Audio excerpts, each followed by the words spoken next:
Tururú, tururú, tururú, tu, tu, tu, tu, tu, tu, tu.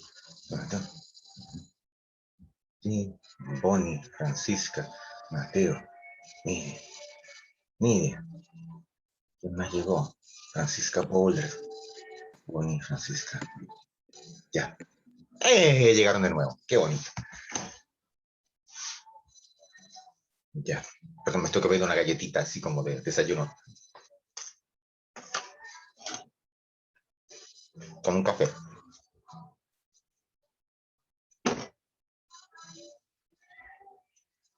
Un café que no es café, ¿se entiende?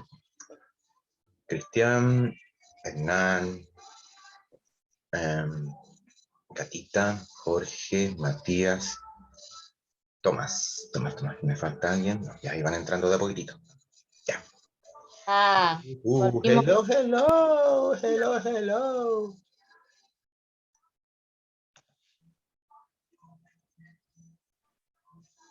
Ya, a ver, vamos a... Bueno, primero vamos a... Bueno, estamos bien, van entrando. Ya. Ahí está esto de... Uy, ¿por qué me quedo tan chueco?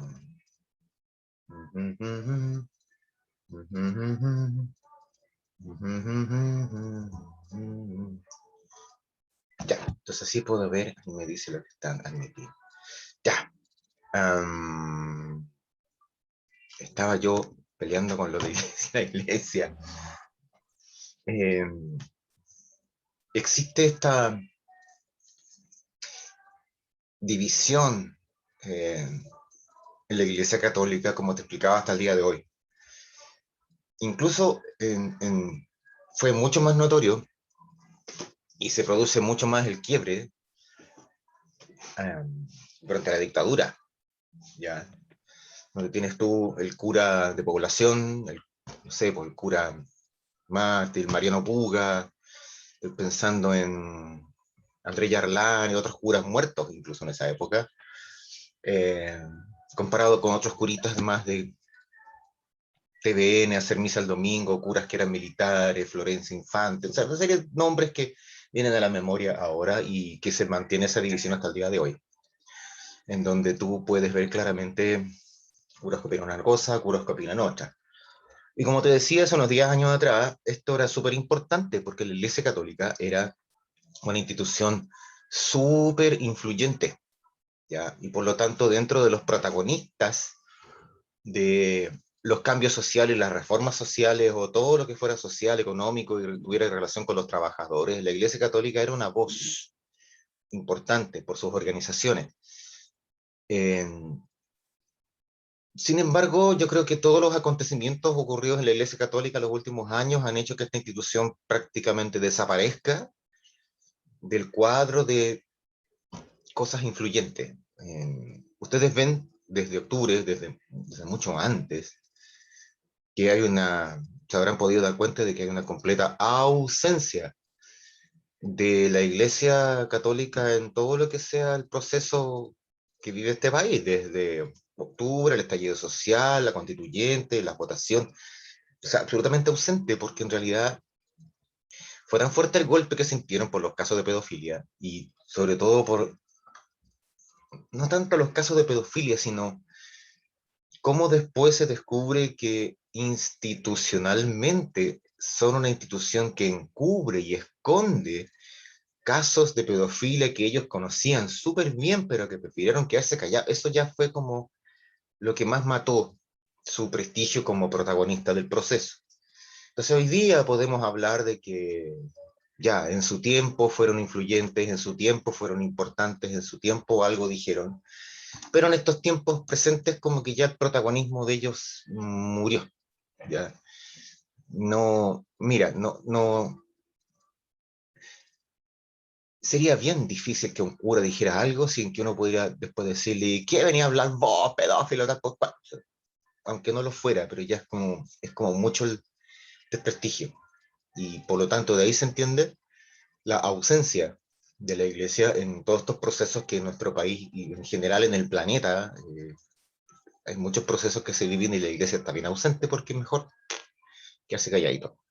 Dentro de lo que pasó en Chile también con otros partidos políticos, está visión, una visión de problema que trata de alejarse de la iglesia, ¿ya? O sea, que no está ni ahí con la iglesia, sino que tiene que ver con una visión laica, ¿ya? De gente civil, gente no religiosa. Y ahí uno de los más importantes que sufre cambios y evoluciona sería el Partido Radical.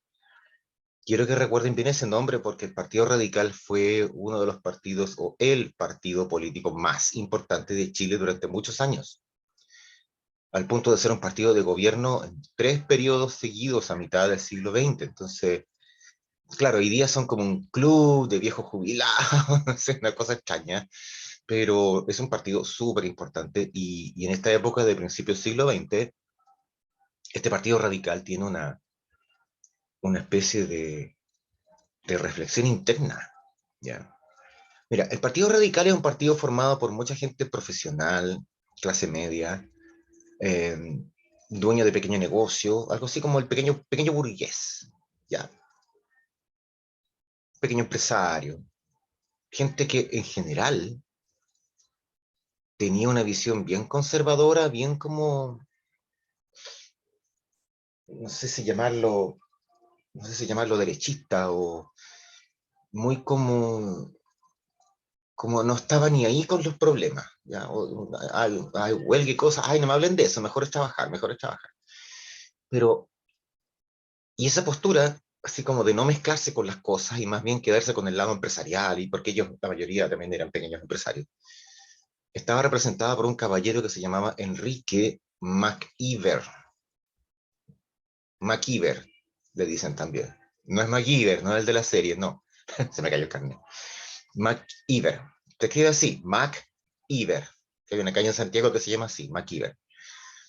Pero dentro del Partido Radical hay otro caballero que le hace la pelea, le hace la discusión, se van a ir a un debate interno, y en ese debate interno, este otro caballero de la foto, que se llama Valentín Letelier, es el que impone un poco sus argumentos y el partido político, el Partido Radical, decide que empezará a ser un partido popular, empezará a ser un partido que se va a juntar o aliar con otras fuerzas políticas reformadoras o transformadoras y van a adoptar este discurso social, de decirte, oye, ¿sabe qué? El país está en problemas, no es tiempo de estar pensando en privilegios, hay que compartir los privilegios y vamos a tener ahora un discurso más social, ¿ya? Y vamos aquí a las cosas que se proponen. Ya. Yo sé, a ver, aquí está hay una cosa interesante, pero si te fijas bien y uno recuerda las fechas de las huelgas más grandes en Chile, las más sangrientas en Chile, todas más o menos coinciden con el inicio de las reformas sociales, de las leyes sociales. A ver, 1896 aparece el Consejo Superior de Higiene Pública. Este Consejo Superior de Higiene lo que va a hacer es supervisar, es una institución, una especie de órgano asesor del Estado, y lo que va a hacer es supervisar, vigilar, aconsejar, orientar cómo cuidar la higiene. Yo sé que suena raro, pero en el fondo es como, oye, ¿sabes qué? A la gente hay que enseñarle a que se lave las manos. A la gente hay que preocuparse de darle agua potable. Hay que preocuparse de que las casas tengan alcantarillado. Hay que preocuparse de que los colegios tengan baño, de que aquí, de que allá. Entonces hay una serie de reformas que se tienen que ir haciendo, que parten desde la educación, la formación, eh, incluyen campañas, ¿ya? Lo que hoy día puede ver uno por televisión, oye, yo me vacuno y cosas por el estilo, son de esta época, de esto de 1896 parte, esta cosa de, oye, ¿sabes qué? El agua antes de tomártela tienes que hervirla. Y si no tienes agua potable, preocúpate de hervir el agua. Y si tienes agua potable, oye, igual las cosas, las verduras hay que lavarlas. Y bla, bla, bla, bla, bla. Entonces tú te vas de campaña en campaña, campaña, campaña. Y en un largo tiempo se pudo mejorar los problemas de higiene. En un largo tiempo se pudo mejorar los problemas de higiene. 1906 aparece la ley de habitaciones obreras. Significa eso que a través del Estado yo voy a solicitar que particulares o grupos de particulares construyan viviendas. Es como, fíjate, es como el nacimiento de las empresas inmobiliarias, empresas dedicadas a construir casas. Pero en este caso era el Estado el que te encargaba y te decía, oye, ¿sabes qué? Necesito X casas, X cantidad. Y el Estado es el que a través de la ley de habitaciones obreras, el Estado es el que te dice cómo debe ser esa habitación obrera. O sea, les puede a ustedes sonar súper ridículo, pero yo tengo que, por ley, exigir que cuando construya una casa le ponga al menos un baño. No es, eh, no es, no es lógico, o sea, es lógico, pero como que en tu afán de economizar, muchas veces no haces un baño, sino que haces en el patio un hoyo con una casucha de madera. Em, pero la ley de habitaciones obreras establece eso. O sea, el tamaño de las habitaciones, recuerda que, mira, es una cosa súper simple. Recuerda que en esos años la calefacción y la cocina y muchas cosas son a leña. Entonces, esa misma ley de habitaciones obreras establece cuál debe ser la altura de las habitaciones. ¿Cachai? Porque como hay tanta generación de humo, debe haber un espacio suficiente para que todo eso vaya hacia arriba, la gente no se contamine, esa cuestión debe tener ventilación, debe haber chimenea, debe haber, o sea, una serie de condiciones y requisitos que me dicen cómo debo construir, en este caso, las habitaciones obreras. Serán feas, pero serán buenas en ese sentido, al menos las que se van empezando a construir. 1907 aparece la ley de descanso dominical. Sí, hay que decirlo. Existía esa ley. Hoy día se reemplazó. Ya, hoy día existe una ley de descanso semanal. Es decir, está la obligación de que tú descanses un día a la semana, no importa cuál. ¿Ya? En esos años, cuando esta ley aparece, el descanso tenía que hacerse el día domingo. Se nota ahí que está la influencia de la iglesia, ¿cierto? O sea, el día domingo es para ir a misa, no para trabajar. En 1914 aparece la ley de la silla. Es como, ya sí, es como tontera. Recuerdo, todavía quedan algunos lugares en donde, en un rinconcito, esto es para los trabajadores del comercio. Y yo recuerdo haber visto por lo menos un par de tiendas, incluso en Falabella, en el mall adentro. En un rinconcito había una silla y decía un cartel arriba, silla según la ley, no sé cuánto, ley de la silla. Porque el trabajador del comercio no puede estar todo el día de pie. Está bien, tiene que atender una tienda, pero en algún momento debe sentarse. Nadie puede estar todo el día parado. Entonces, por ley, hay que ponerles una silla. A ver, te sirve para reflexionar en algo. Eh, es súper obvio y súper lógico que tú tengas un lugar donde alguien que está parado todo el día pueda sentarse a descansar un ratito. Pero muchos dueños de negocio y empresarios dedicados al comercio saca las sillas, saca todo lo que sea para sentarse porque según su pensamiento explotador, ese trabajador debe estar parado todo el día. Eh, entonces hay que llegar a dictar una ley que diga que hay que poner una silla.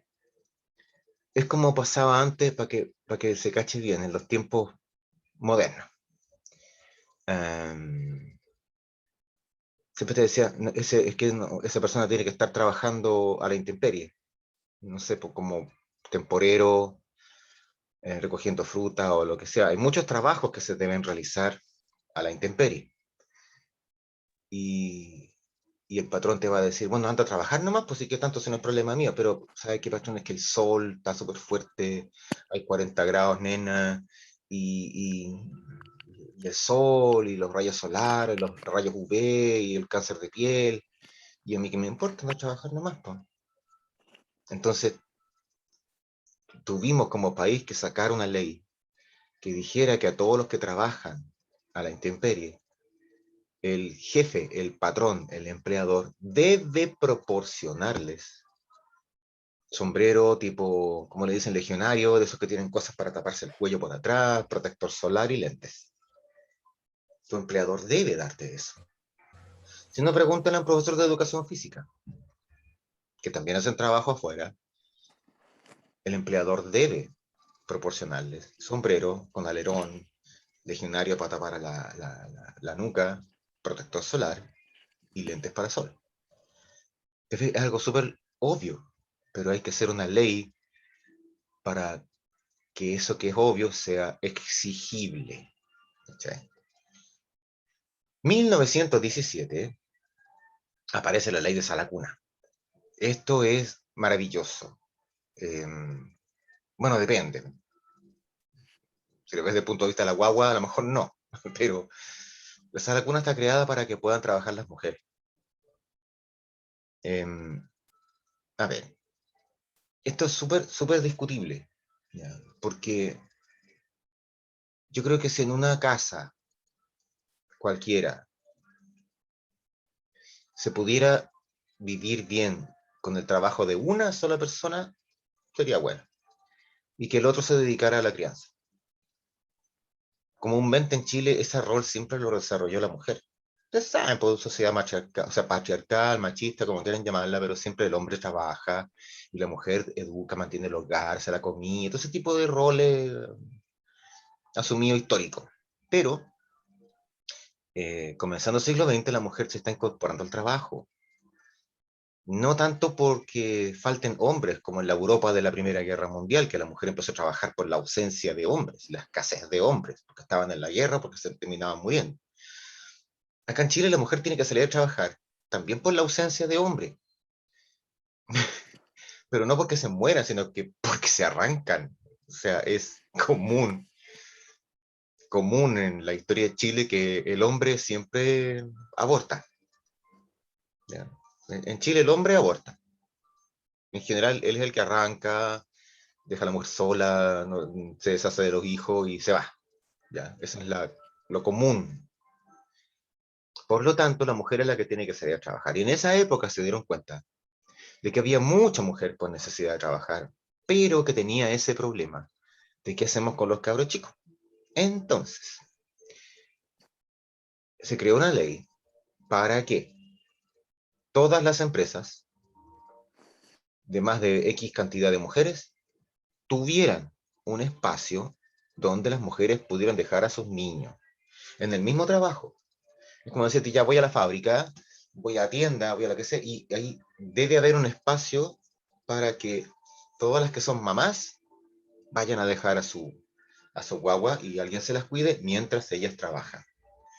Después se fue modificando, se puso una cantidad fija de mujeres en edad fértil, que son 20. Se fijó también que si no puedes tener una sala especial donde cuidarlo, por último el patrón debe pagar, o pagar, si pagarle a la mujer o pagar él mismo un lugar donde la mujer pueda ir a dejar. Fija, esa es la famosa ley de salas cunas, que en todo caso la función de esa ley es permitir que la mujer pueda salir a trabajar tranquila. ¿Ya? Tranquila. Y en 1924 tenemos otra de las leyes más importantes, la de contrato de trabajo y la de seguro obrero. A ver, yo creo que la de contrato es la más obvia, la hemos hablado otras veces, que se converse antes y quede claro antes de empezar a trabajar cuáles son las condiciones. Por ejemplo, ¿qué voy a hacer? ¿Cuál es mi función? ¿Ya? ¿Cuánto me van a pagar por esa función? ¿Cuándo me van a pagar? ¿Cómo me van a pagar? ¿Dónde tengo que trabajar? ¿Cuáles son los reglamentos internos? En fin, todo ese tipo de condiciones, y una vez que está todo de acuerdo, se firma el papel, y una vez firmado el papel, que se llama contrato, lo que aparece ahí es obligatorio para las partes, porque así como mi jefe tiene que poner todo lo que él está obligado a hacer, yo también pongo ahí todo lo que estoy obligado a hacer. Una función específica, una tarea, lo que tengo que hacer, dónde lo tengo que hacer, mi horario de llegada, mi horario de salida, ciertas reglas internas, no puedo pelar al jefe, un montón de cosas. ¿Te fijas? Pero lo importante está en lo ventajoso que es tener todas esas condiciones por escrito, firmadas, porque así yo puedo hacerlas exigibles, ¿ya? Es más, tiempo después de los años 30, estas leyes se van modificando, aparece el Código del Trabajo, y solo como pista, ¿ya? O como idea, se establecen, por ejemplo, plazos para que el jefe haga que tú firmes el contrato. El contrato pasa a ser una responsabilidad. Si bien el contrato te beneficia a ti, más que a nadie te beneficia a ti como trabajador, termina siendo o se impone como una obligación del empleador, o sea, del jefe, el que tú firmes contrato. Entonces, si el contrato no se firma, no es responsabilidad de los dos, sino que pasa a ser directamente responsabilidad del jefe, porque el Estado a él le asigna la responsabilidad de que un contrato debe ser firmado. E incluso te establece fechas, te establece plazos, te establece, por ejemplo, un plazo de 14, 15 días. E incluso después dice, clarito, que si llegan a pasar 3 meses y no se ha firmado contrato, eso ya opera como una multa para el jefe y además, fíjate lo curioso de la ley, se establecen las condiciones que hasta ese momento el trabajador describa. O sea, lo curioso del sistema. Si yo digo, o sea, si llega un inspector del trabajo y en mi empresa no me hicieron contrato todavía y han pasado 3 meses, y el inspector viene y me pregunta a mí, bueno, usted todavía, por favor, no le hacen contrato, qué cosa que mala la empresa, mala, mala, tun, tun, tan, tan. Eh, ¿Y a usted cuánto le iban a pagar? Y yo puedo decir que me iban a pagar 800 lucas. Es que me iban a pagar 800 lucas y no me han firmado. Oh, yo obligo a esa empresa a firmar un contrato que diga 800 lucas. Por eso muchas empresas son súper cuidadosas hoy día en lo que se firma, cómo se firma, dónde se firma, de que los trámites sean todos legales, que tiene que haber un abogado mirando, los trámites a veces se hacen en notaría, porque la empresa siempre es como muy quisquillosa, debería ser muy quisquillosa en cuanto a las condiciones de trabajo y la descripción y todo lo que se dice en un contrato de trabajo. Otra cosa distinta es que muchas veces los trabajadores no nos hacemos problema y decimos ya, bueno, pura burocracia. Es conocido la realidad de muchos trabajadores chilenos, sobre todo en el área educación municipal, que a veces puede pasar todo un año y no pasa nada con los contratos, pero uno se hace el loco, si al final igual estoy trabajando, por último igual me están pagando, ya, bueno, que está, burocracia, bla, bla, bla, bla, bla. Pero sí es una cosa importante. Existe un contrato de trabajo. Y ante la ausencia de contrato de trabajo, existen otras maneras de comprobar que tú trabajas hoy día. Entonces, por ese sentido, no hay mayor problema. Ya hay un tema de cotizaciones, hay un tema de cosas que se pagan, descuentos que se hacen, hay miles de maneras de comprobar de que tú eres un trabajador de una empresa. ¿Ya? Ah, y el puntito que sale ahí, tal vez uno de los más importantes, el seguro obrero. A ver, hay dos maneras de entender esto. El primero que aparece, el seguro obrero que aparece, tiene que ver con los accidentes del trabajo. Era común que cualquier persona accidentada en el trabajo tuviera que arreglárselas por sí misma, tuviera que ir solita a algún lugar donde, ya, suponte una faena minera, ya, vamos a trabajar en una salitrera, ¿ya?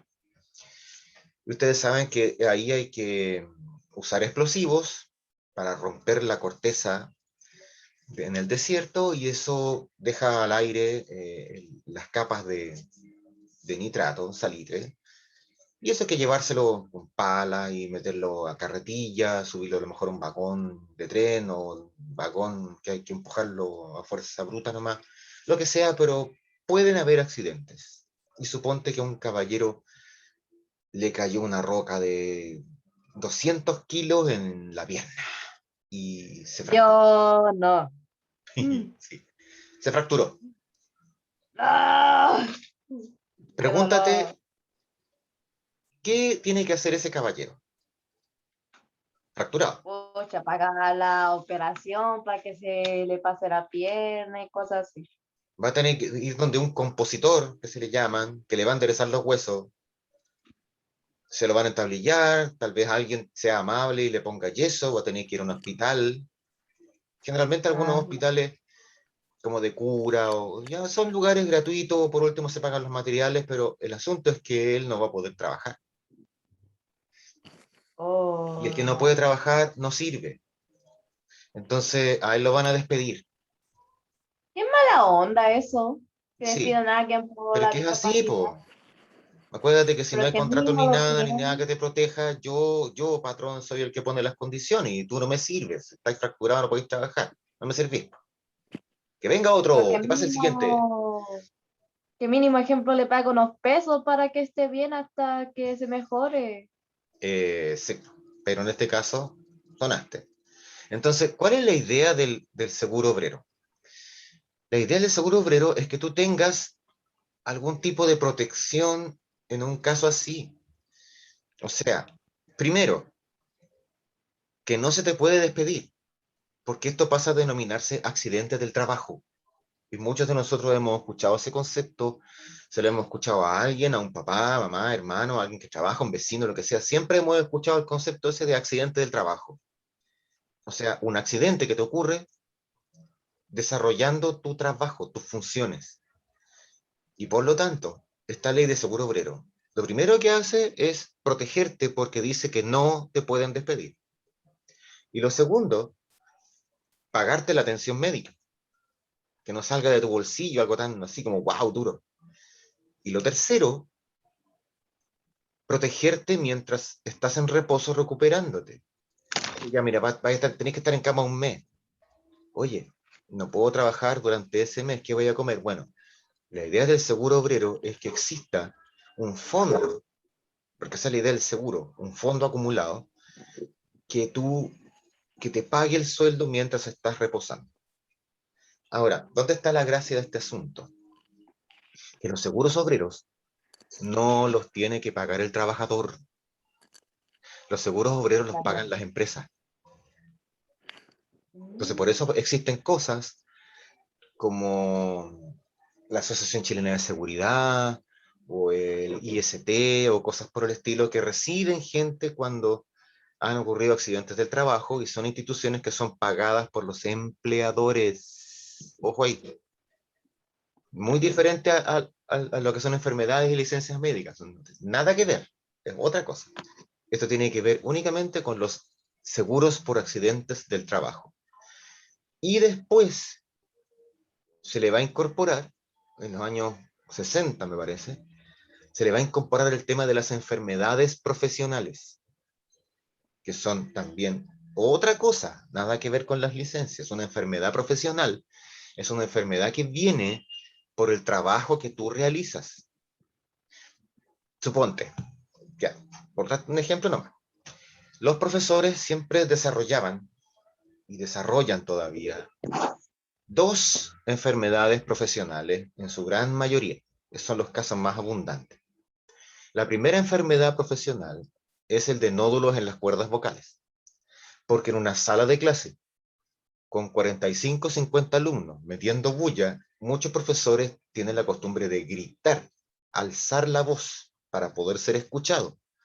Eso produce problemas en las cuerdas vocales y aparecen nódulos, pelotitas que te dejan mudo.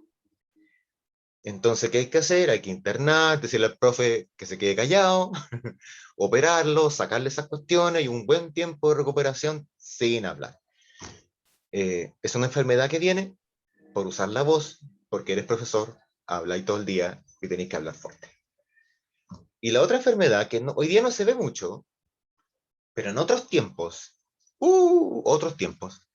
en que había que usar mucho tiza y escribir en la pizarra mucho y después usar mucho borrador para borrar esas cuestiones con tiza, venía siempre una enfermedad de manguito rotador en el hombro, ¿ok? Y eso le pasa a muchas personas en muchos empleos que tienen que ver con subir, bajar cosas, mover, cargar. Es como las enfermedades de columna lumbar en personas que cargan peso. Un cargador del puerto, cargador de la feria, cargador de lo que sea, típico, típico, típico en las enfermedades lumbares. ¿Ya? El típico dolor de cintura, la ciática y cosas por el estilo. Esa enfermedad,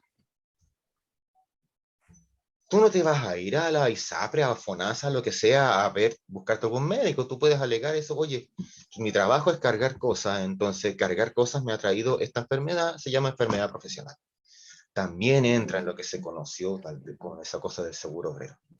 Entonces, si te fijas bien, eh, de a poquito se fueron creando eh, sistemas de salud, sistemas de protección, leyes que evitaban el abuso. Si te fijas bien, no aparecieron todas de un viaje. Sí hay una época que es bastante productiva. Hay dos épocas que son bien intensas en la creación de leyes sociales en Chile. Una época son antes del año 20, cuando hay un presidente que se llama eh, Juan Luis Sanfuentes.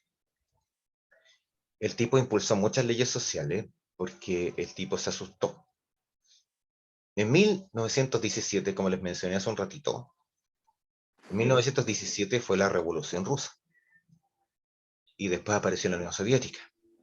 Y después hubo muchos partidos de izquierda, el Partido Obrero Socialista, muchos grupos anarquistas, y el crecimiento de la idea de que solamente haciendo una revolución las cosas podían cambiar. Chile estaba tan mal socialmente, con tanta gente abusada y metida en la cuestión social, con tantos problemas, y una clase alta, dirigente, tan metida en una burbuja, que muchos dijeron, aquí en Chile va a quedar la embarrada, porque es mucho, y aquí va a haber un reventón, y aquí va a quedar la grande. Entonces, Juan Luis Sanfuentes dijo, y está recogido en un discurso de él en el Congreso, que él fue presidente del año 15 al 20, ¿ya? 1915-1920. Y hay un discurso de él que está registrado en los archivos del Congreso donde dice algo así como que si no se hacen reformas luego, este país puede tener o sufrir una revolución y va a quedar la embarrada. Por eso se impulsó y él le puso mucho empeño. Y en hacer reformas sociales, por ejemplo, el tema de la sala cuna. Y sin embargo, después de él hubo también otro bloqueo y hubo otro presidente que también quiso hacer cosas, que fue Arturo Alessandri Palma, pero siempre los políticos de élite y las familias poderosas lo bloquearon. Y no pudo hacer nada hasta que vino una especie de golpe de Estado el año 24, con militares que se rebelaron contra sus propios generales y fue una hecatombe, fue un despelote más o menos interesante, donde está metido Carlos Ibáñez del Campo como general golpista, fascista, pero nacionalista, pero con impulsor de leyes sociales, una cosa muy extraña. Y aparecen cosas como la ley de contrato de trabajo y otras más. ¿Ya? Pero sí es una época en que, principios del siglo XX, se empiezan a solucionar las cosas. Todo eso que vimos de vivienda, hacinamiento, falta de alcantarillado, agua potable, cochinada, enfermedad, abuso, se empezó a solucionar de a poquitito, pero se empezó a solucionar. ¿Qué nos queda como resumen? Cuestión social, el conjunto de problemas que viven los sectores populares, fines del siglo XIX y comienzo del siglo XX. Muchos problemas vinculados a vivienda, salud, salario o sueldo, alcoholismo y los derechos de los trabajadores. Que muchos sectores proletarios, recuerda que cuando hablas del sector proletario estamos hablando de los trabajadores, la prole, el proletariado, ya como se le conoce técnicamente. Y nacen diferentes formas de asociación obrera. Una de las formas más importantes de lucha es la huelga, ¿ya? Que la oligarquía, la clase alta gobernante, no es capaz de enfrentar con éxito el problema porque no entiende. Yo creo que esa es la principal característica. No entiende, la clase alta no entiende que la gente se queje. ¿De qué se quejan si este país es maravilloso? No entienden, ¿ya? Y desde la iglesia y los radicales se proponen un montón de problemas, o un montón de estrategias, perdón, para enfrentar todo este problema de cuestión social, ¿ya? Ahora, ¿qué me queda? Yo les voy a dejar acá, se los voy a mostrar al tiro. Mira, hay dos cositas. Está, por ejemplo, dos cuentitos. está entero. ¿Ya? Es uno de los cuentos más cortos de los libros. ¿Ah? Al final viene una pregunta. Si ustedes, esto es como para orientarlos solamente. Dice, trabajo de reflexión. Analiza la metáfora creada por el autor en el juicio celestial. Este juicio de la tipa cuando se muere, va al cielo y le hacen un juicio al alma si fue buena o fue mala. La figura de la balanza y las acciones colocadas en los platillos de la balanza. Reflexiona sobre el concepto visto de, o a qué se refiere con el concepto de caridad y su diferencia con el concepto de justicia. Reflexiona especialmente sobre qué pueden representar los pétalos de los duraznos. Hay que leer el cuento para entender la pregunta. ¿Ya? Ahora, yo les sugiero, puede ser este o puede ser el otro, que está, espérate, está en alguna parte, chin, chin, chin, chin, que se llama En la rueda. ¿Cuál es la idea? Que ustedes lo lean, lo traten de interpretar y siempre recuerden, lo que quiso hacer el autor, Baldomero Lillo, fue expresar una crítica social a algún problema o a alguna mala costumbre. En este caso, por ejemplo, irredención se refiere a esto que mencioné recién, esta incapacidad de la gente de clase alta de entender cómo ellos mismos están creándole problemas a los demás. ¿Ya? Y ella misma, aquí mismo en este cuento hay un relato más o menos interesante de eso. Y el otro cuento, que se llama En la rueda, que está acá, en la rueda, ¿será este? Sí, este es. En la rueda, como te me decía recién, tiene que ver con una pelea de gallos. Para entender el cuento, en realidad lo que hay que hacer es imaginar que los gallos, en vez de animales, así de gallo, gallo de gallina, gallo, son personas. Eh, y la pelea, en realidad, no es una pelea, es como la vida, ¿cachai? Y vas a llegar hasta el final y vas a ver qué pasa con ese gallo que ya pierde la pelea y ya no sirve. Y vas a decir, chuta, en realidad eso es lo que pasa con las personas cuando ya no les sirven al sistema y ándate por ahí, ¿ya? Cualquiera de los dos. La idea es que puedan escribir un pequeño texto y me lo envíen al Classroom, ¿ya? Yo los voy a subir todo hoy día. Los ¿Esto videos. de qué es? ¿Qué cosa? ¿Esto de qué es? Como de que es ¡Ah! de historia, ustedes van a ver este tema, porque es una forma de entender cómo el arte, en este caso la literatura, también es una forma de expresión social, también es una forma de crítica social y también es una forma de denuncia. ¿Se acuerdan lo del niño enfermo en la pintura? ¿Ok?